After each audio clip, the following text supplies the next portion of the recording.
What is up, everybody? Welcome back to another episode of Bitcoin and Markets. My name is Ansel Lindner, and what a day today for Bitcoin.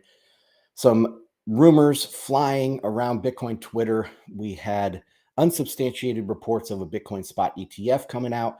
We're going to cover all of the ins and outs that are going on there. Maybe some theories to what explain it. We have some simple theories that this was a rogue intern. So we're going to cover all the different possibilities, but then they also go to more complex possibilities, which I will go through. The timeline here is very important. When was this leaked? Who was this talking about? The immediate reaction by Fox Business, a Fox Business reporter. So there's all sorts of ins and outs in this drama. We're going to go through it all. So let me share my screen. Happy Monday. Monday is the day that I put out the fundamentals report. You guys can go to bitcoinandmarkets.com, sign up for the free weekly newsletter. That's the free tier. You'll get notified every time that I drop content. You can also support the show over there, and I appreciate everybody who does support. Okay, so bitcoinandmarkets.com/R261. This is 261 weeks of this report. Every week I start off with a meme. This is perfect.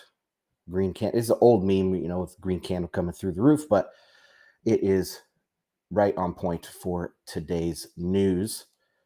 Okay, snapshot of Bitcoin. Of course, we had the breakout. We're going to take a look at the price chart here in a little bit. Media sentiment is positive, has remained positive for the last month or so, and I just am super surprised at how positive everything is in the media around Bitcoin. Very, very few hit pieces, very few bad takes out there. There are a few. I mean, even from people that I really admire, like Jeff Schneider, he is totally against Bitcoin, and he has had some bad takes. There's other people in the kind of macro content creator realm that they've had some bad takes, but overall, 99% of the media has been positive for Bitcoin over the last couple months. And that might be because obviously BlackRock, these big asset managers, are doing 180s on Bitcoin and Bitcoin mining narrative. So that is showing up in their controlled media, right? Network traffic is low. Mining industry is surging. I'm going to cover all of these things. Days until halving, 183. So almost at that 180 mark, getting us to the 6 months until the halving. Price section, 28,574 at time of writing. That is $1,100 above where it was on last issue, or 4.3%. That brings the market cap to $558 billion. I can't wait till we get back to the $1 trillion mark on the market cap. That is coming soon. Satoshis per dollar, 35.03, almost a round 3,500. One Finny, which is my preferred denomination, is half of the decimal places. That is $2.85. I saw Adam Back tweeted something this week. He said bits plus sats is greater than sats. And I responded, I said, Finny plus bits plus sats is greater than bits plus sats. But anyway, yeah, that's my denomination. I hope it catches on. Mining sector. Previous difficulty adjustment that happened this morning was plus 6.5%. Very big difficulty adjustment. It was, trending over the 2 weeks. It started at I think maybe plus 1 or 2%, and then the hash rate just kept going higher, and it eventually was adjusted up by 6.5%. The next adjustment, it's way too early because, we're only 20 blocks into this next difficulty era or epic, whatever you call it. So it's about even, and that will be updated, of course, as we move along into these 14 days. Mempool is sitting just under 100 megabytes at 97 megabytes. Fees to get into the next block, 92 cents or 23 cents per virtual byte. And these are based off mempool.space. So this is their fee calculator. The low priority fee is also 92 cents. So very kind of not a super congested network, but all of the fees are relatively the same price right now. Okay, Lightning capacity. Last week, we had that huge adjustment upward. I thought maybe there was a liquidity provider 2 weeks ago that went offline. And then last week they came back online, and there was a huge jump of like 10 or 15% on the capacity and the channels. This week it's much more benign here. A 1% move in the capacity, the Bitcoin capacity, and just barely negative on the channels. But we will be reading a very positive or bullish report on Lightning, but this number is very important. 63,000 channels. That needs to definitely change before Lightning ever catches on. So, all right, in case you missed it, is the next section. I did put out a Proton end of last week. Didn't get any podcasts out, but you can go back and watch all of the live streams. They're available on Rumble and YouTube. And if you guys are watching on YouTube and Rumble right now, like, subscribe, and comment. Trying to break into the algorithm and try to get some more views. So make sure you guys are out there. If you get value from this, show love back to the channel. That is a very free and easy way to support my work. Blog, haven't wrote anything more on the demographic collapse. Still working on the next post for that. Bitcoin Magazine Pro came out last Wednesday. I'm now, of course, writing for them for their premium newsletter. And last week was a top recession trades, where I went back and looked at Paul Tudor Jones, what he's talking about, his top recession trades, breaking down each of those and giving my analysis for that. So that's, if you're not subscribed, at least check out bmpro.substack.com. All right, that is everything up front. Now let's jump into the meat of the issue here. Headlines. So usually this is a little bit different. This is a non-standard newsletter because I usually do a lot of different headlines. I almost didn't do a price section at all this week because time was running short. Cointelegraph didn't come back within 3 hours to give their results of their internal investigation. So I was kind of put behind the 8 ball here. But this is a non-standard issue. Usually I go through and give all these headlines and little blurbs from them. I didn't do that this week, but okay. Wild morning at roughly 9:30 a.m. Eastern, and we're going to look at the chart and get the exact time here. Cointelegraph tweeted that the SEC approved BlackRock's spot ETF. I had just sat down to begin this letter and caught it like 2 minutes after they posted it. Bitcoin Twitter exploded. And if you guys were on the Telegram, if you were on Twitter, it was just pandemonium for the first, I would say, 5 minutes that this dropped. And people were tweeting about it as fast as they possibly could. Everybody's kind of expecting this. But right off the bat, we should have kind of noticed something. This was just BlackRock. So that it doesn't mean that it's wrong right off the bat just by saying that's BlackRock. But the first question should be, why wouldn't they all be approved? Why is this just BlackRock? That should have been the first question in people's minds. Anyways, all the major influencer accounts jumped on the news. I shared it with my Telegram group. Eric Balkunis, head of the ETF team at Bloomberg, was frantically trying to confirm. Fox Business host Eleanor Terrett, I believe, quickly debunked the news, saying she checked with BlackRock and they denied it. The application is still under review. In the meantime, Bitcoin rocketed 10% higher on the news, breaking 30,000 on some exchanges and then rapidly falling again. Cointelegraph updated their tweet within a few minutes to add the word reportedly. And now this reportedly has actually become a meme now. Anything can be fixed if you just put reportedly on it. But they deleted it a couple minutes later. But I think this is very odd behavior. Cointelegraph is a shitcoin rag, as Blazed Kermit put it on Telegram. But I consider them one of the serious news outlets in the Bitcoin industry. They are not a fly-by-night thing. They are established. They're well-established, well-known, well-syndicated.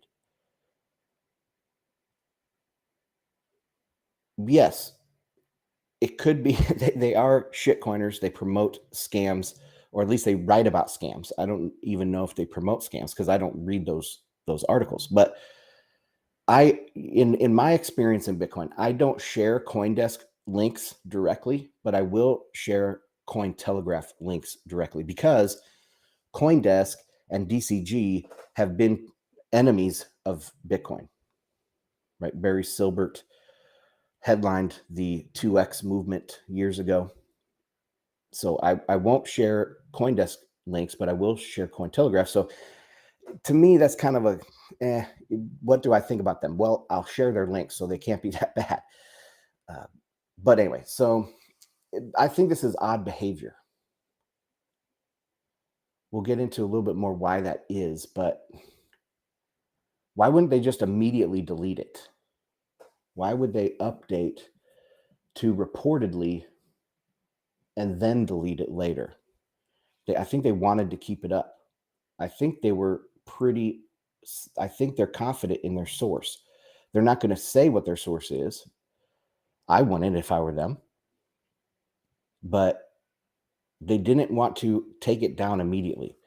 And this behavior doesn't quite fit with what we're told. So what was let's see, what was this is their apology. The dissemination of inaccurate information. An internal investigation is underway. We are committed to transparency and we'll share the findings within 3 hours. So dissemination of inaccurate information. If that was their initial thought, then why would they put reportedly first instead of just taking it down? I mean, maybe it had to go up the chain and the chief editor said, take it down after they tried to fix it. That's possible too. But anyway, there's something odd about the way that they handled this tweet. Okay. There was some weird action in the charts as well. At 1:15 a.m. Eastern, there was a very sizable jump in price of 1.5% on nice volume. So let's take a look at this. And this was across exchanges. This wasn't on just one exchange. I use Bitstamp, but you can see here at 1:15 a.m. there was a large amount of buying right when they passed this technical level. And we're going to look at this red technical level here in a second. But then the tweet from Cointelegraph, boom, just rocketed higher. So did somebody get in here? They knew what was going on and they pumped and dumped it immediately within it was an 8-hour operation. That's possible, I guess. But when we look at this one, so this is a little bit longer view. You can see this technical level, this red line was important support back here. Well, first it was resistance way back at the beginning of October. Then it became support, then resistance, then it was resistance, and then it popped up. So that is an important technical level, and you would expect some movement like this. You then now can see this green candle way over here on the far right, that with the red arrow at the bottom. That wasn't super significant volume compared to October 1st over here on the left. When we passed this technical level the first time, there was some volume here. So what I'm trying to show here is this initial pump at 8:15 a.m. People are pointing to this like this is part of the scam. But this happened back on October 1st as well. A bigger pump and a bigger volume spike as well at the exact same technical level. So I don't think there's any evidence pointing to that this initial overnight pump was actually part of the scam. So I say we zoom out. Okay, so what are the possibilities here? What are the possibilities? Well, let's cover some basic ones. It's complete fake news and possibly for fraudulent reasons. This is what most of Bitcoin Twitter has landed on. If you go to the comments of Cointelegraph's apology tweet, everything is like, oh, you know, hilarious. I respect the hustle. Let us know how much was made on the trade. Intern, whatever, did rogue intern did this. That's like all the comments on their apology tweet. But people are even blaming Cointelegraph themselves, accusing them of running a trade for profit or to profit. In my opinion, this is a lazy explanation. There is very tight protocols around who can tweet from their handle. There is likely, of course, I don't know the ins and outs of how they run their social media, but I'm sure there are tight protocols around who can tweet. Running a scam like this would have drastic legal ramifications if they actually knew that they were running a scam. And there is also the fact that they updated the tweet first to include reportedly. That isn't something you do if you were purposefully committing fraud. So I don't believe this. I don't think it's just total fake news. I think that's unlikely, and it's a lazy solution or explanation. Number two for possibilities, this is a well executed plot by an outsider. Someone could have bought those coins last night, sowed a rumor that to lots of different media outlets planning to dump the coins in the morning on the pump. In this case, Cointelegraph jumped on it thinking they had a scoop.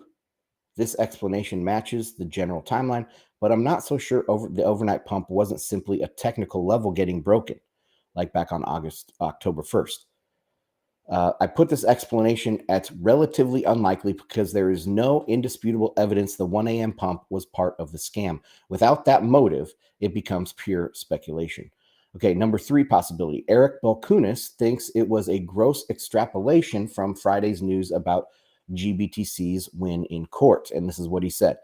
I just wonder if this is the news from Friday that Reuters broke that was the SEC was not going to appeal Grayscale being converted into an ETF.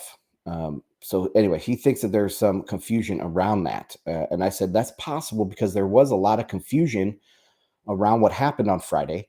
However, the initial tweet from Cointelegraph explicitly identified BlackRock, not GBTC. That would be quite the mix-up. Perhaps this is part of the story, though. More on that below. And this was something that Grayscale spokesman said, came out and told Tarrant. Where did we see this name before? Tarrant is the Fox Business host that also debunked the initial tweet. So, quote, the Fed rules of appellate procedures 45-day period to seek rehearing has now passed. The court will now issue its final mandate until within 7 calendar days. So when does that come up? 7 calendar days from Friday is this Friday. So that is the timeline that we're dealing with here. 1 second.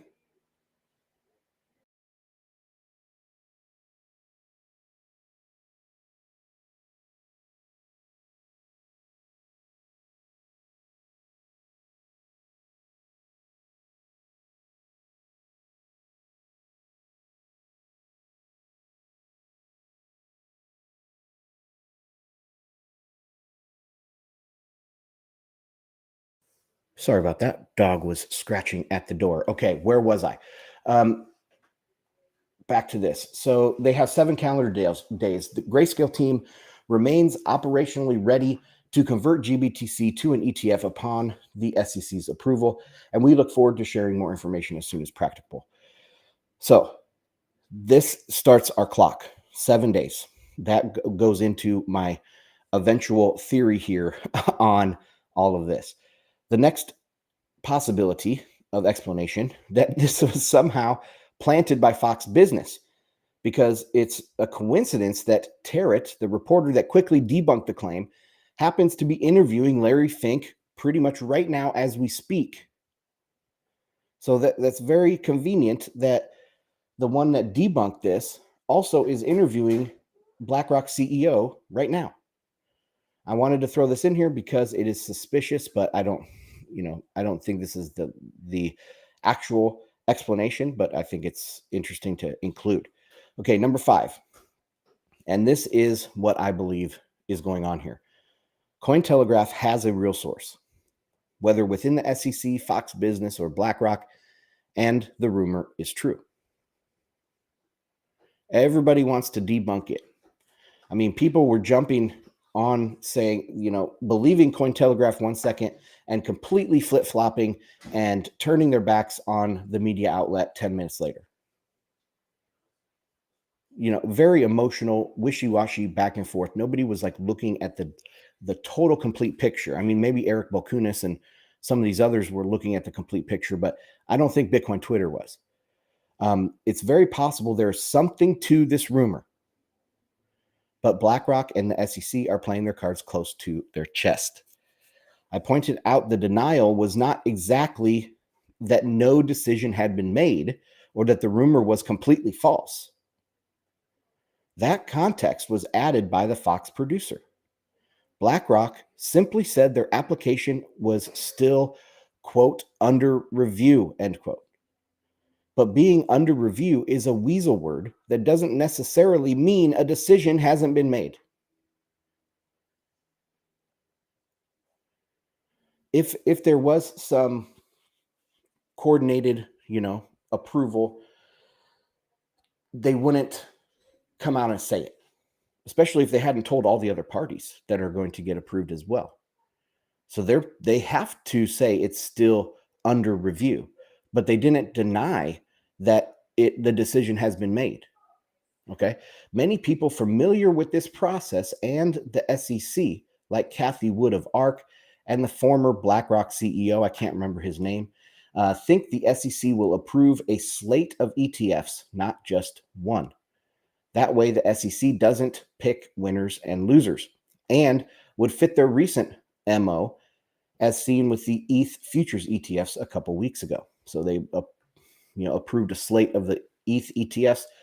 They're probably going to approve a slate of the Bitcoin ETFs, spot ETFs. And they didn't want to, just like I said, maybe BlackRock knows. They've talked to BlackRock. BlackRock is aware, but they aren't going to make that public to the other people or to the media for, a few days. They have till Friday. Let's put this all together. There is a 7-day clock running that ends this Friday. The court in the GBTC case is very likely to find in favor of Grayscale and open the door the SEC can't shut. Therefore, it is possible the decision has been made to approve everything on Friday this week. Cointelegraph has a source somewhere, either in the SEC or BlackRock, somewhere, and they were informed or overheard the ETF has been approved. Now Larry Fink is on his hype tour to promote his product, going to Fox Business and so forth. So anyway, that's the rundown of what I think is happening, and we will have to see how this story develops throughout the week. But the longer they don't come out with the result of an internal investigation makes me more and more suspicious that they're not wanting to make a fully retract what they have done. They just deleted the tweet. And they said that they just disseminated inaccurate information, but that's not a full-throated retraction, in my opinion. But anyways, okay, macro. Now we're getting on to some more of these different segments of the newsletter. So that first segment was non-standard, and now we're getting back into some standard stuff. So China proposes stock stabilization fund to lift economic confidence. China's exports and imports continue to fall.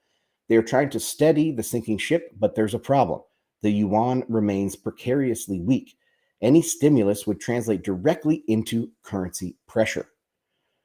So what is this new stabilization fund? So two of the people familiar with this fund said the financial sector regulators, including the stock market watchdog and the Ministry of Finance, have submitted the proposal to the State Council, China's cabinet, which would ultimately decide how the proposed fund would operate.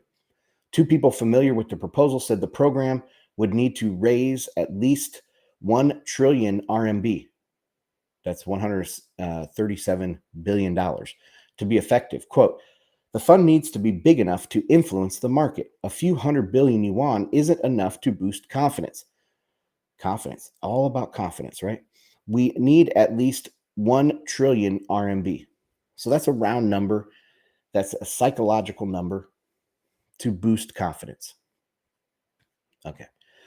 Anyway, this is the chart in this article, and I linked to all these articles in the bullet itself. But okay, so Chinese imports and exports fell at a slower rate in September. You can see this pink month is less negative than previous months, but still negative. So that's still contraction. it's a deceleration in the rate of contraction, I guess. The contraction is getting less and less, but it's still going negative. All right. I talk a lot about China, but okay, let's get into the Bitcoin charts. So, man, this was beautiful TA right on the 50-day moving average, held up after being resisted by the 200-day moving average. And this move this morning just sliced right through all of those orders. This is extremely bullish, guys, because my saying is technical analysis is just a bunch of shelling points where people's attention goes on the charts and where they then will place their trading orders. They'll put asks and bids at different levels. So that 200-day moving average was obviously a very big shelling point. Lots of bids and orders were around there. And we just sliced right through it, clearing the order book right through that place, right through that spot. And actually, let's go take a look at the live chart. So I drew this arrow on here, and this is the daily, and we are moving up still little by little. We'll see if that arrow comes to fruition. But yeah, so right where this wick is, the order book is just trashed right there. And that's right where the 200-day moving average is going through. Let's go to the daily and throw back on those EMAs. And I'm going to hide this. So yeah, this is a big opportunity for the price to rally all the way up to the top of that wick. Okay, let's get back to the report because I do talk about that some more. So that's the daily chart. Let's go into, this is the weekly, and we did the same thing. The 200-week moving average has a lot of bids or asks and, a lot of action around there. And we sliced right through it, clearing the order book. When people are trading on a weekly chart, this cleared that, all those orders as well. The 200-week and the 200-day. If you're trading on a daily time frame, a daily chart, there's going to be some traders that trade on a daily chart, some traders that trade on a weekly chart. I don't know if people trade on monthly charts, and then there's some that trade on, hourly or even 5-minute charts. But I'm not talking about those guys. I would say the big money is going to trade on a daily or weekly chart, the big money. So the people that trade on weekly are going to stack a lot of their action around the 200 period moving average. Same on the daily. They just happen to be almost the exact same level right now. So slicing through this part of the chart, this part of the order book, I think is very, very bullish for the price. Okay. There's a high likelihood that price returns to the top of the wick because that part of the order book has been cleared. Orders will be stacked just shy of the top of the wick, leading price to come down from there and look for support. So that is where that red arrow was coming from. That is what I'm thinking is a possibility of what goes on with the price. So we'll need to look for support on the way down.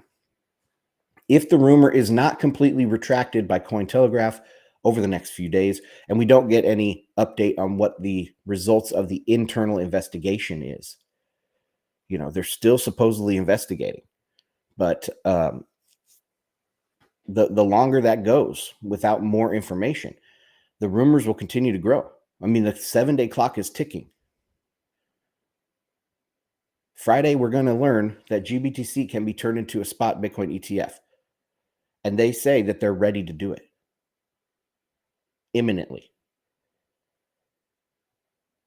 Is the SEC just going to sit by and let GBTC get an ETF or convert into an ETF and not approve these other ones? I don't think so. So the longer this goes without a complete retraction, the more these rumors will grow. So support should be found on the 200 period moving averages between 28,000 and 28,270. That's where they're at right now. We will see how that changes. Okay, so that is it for price. Let me just check Telegram, see if you guys you made a comment here, Point. Audio quality seems off today. I'm trying to fix the audio here. Let's go back to this. Let me check my settings.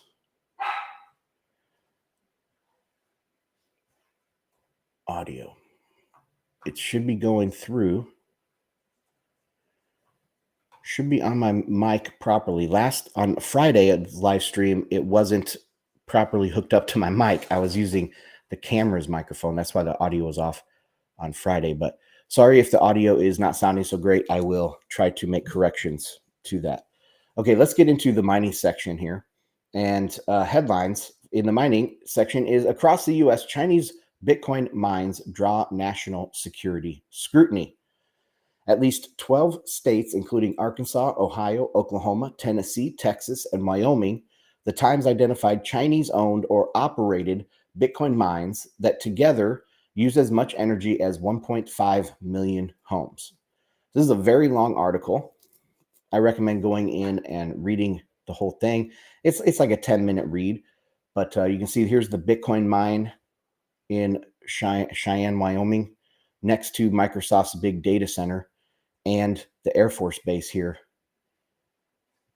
It looks like just this is a corner of the Air Force Base. This looks like an old school bunker. This hill, they have those all over the Air Force bases. Okay, continuing with the quote from the article, court documents show the mine in Cheyenne is linked to 5 companies, all using the same office on Park Avenue in Manhattan. One of them is registered to the Cayman Islands and until last year was a Chinese pork processing company. Oh, very interesting. So that's the detail you'll find in this article. I recommend going in and reading it. They take you on a trip down conspiracy lane. It's not that bad, but it is kind of conspiracy riddled. The most likely scenario, in my opinion here, is that this Microsoft data center sits at a beneficial crossroads of all of the, fiber optic lines. So all the fiber optic lines, all the data lines, they all are going through this section, and they probably are crossing here somewhere outside of Cheyenne, Wyoming. And it might have been due to the Air Force Base location. So, Air Force bases have been there for a long time, and they were initially connected, especially in this area where you're going to have a high connectivity for all the silos and all of the long range bombers and whatever are there. They need high quality connectivity. That's why Microsoft put their data center there, because they can take advantage of that. Same with the Bitcoin mine. I think that's a completely logical explanation for this. Also, money is desperately fleeing out of China. So these types of investments are logical. There is a small chance that they will be used for some nefarious reason, but I'm sure the military is well aware of their activities. Okay, next story here. JP Morgan sees $20 billion opportunity for Bitcoin miners. A new report from JP Morgan detailed the firm's latest outlook for the Bitcoin mining sector as the industry faces record competition for Bitcoin rewards, an upcoming halving event, and growing institutional interest. So I just summarized. JP Morgan estimates the next reward epoch, so the next halving cycle after this one, will be worth roughly $20 billion at today's price.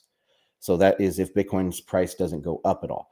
They then use that number divided by the public miner share of total hash rate to come up with a bullish investment thesis for Bitcoin miners. I think they say something like the public Bitcoin miners in the US have a possibility or likelihood of earning $7 billion over the next 4 years. So that's quite a bit. It's just interesting how they're piecing this together. Okay, Bitcoin difficulty. So it has been on a tear the last 2 weeks after a tiny adjustment 2 weeks ago. Now we jumped 6.4% this morning. And let's take a look at that. Finally, SEPA's. Can I open this up? It's not letting me open it up. So I use SEPA. Is it SEPA.Bitcoin? Something like that. And The purple is the difficulty line. I wish I could increase the size. Let me just zoom in. Okay, so the purple is the difficulty adjustment, and you can see it went down here. Then last week it went 0.3%, tiny adjustment. And this week, 6.5%.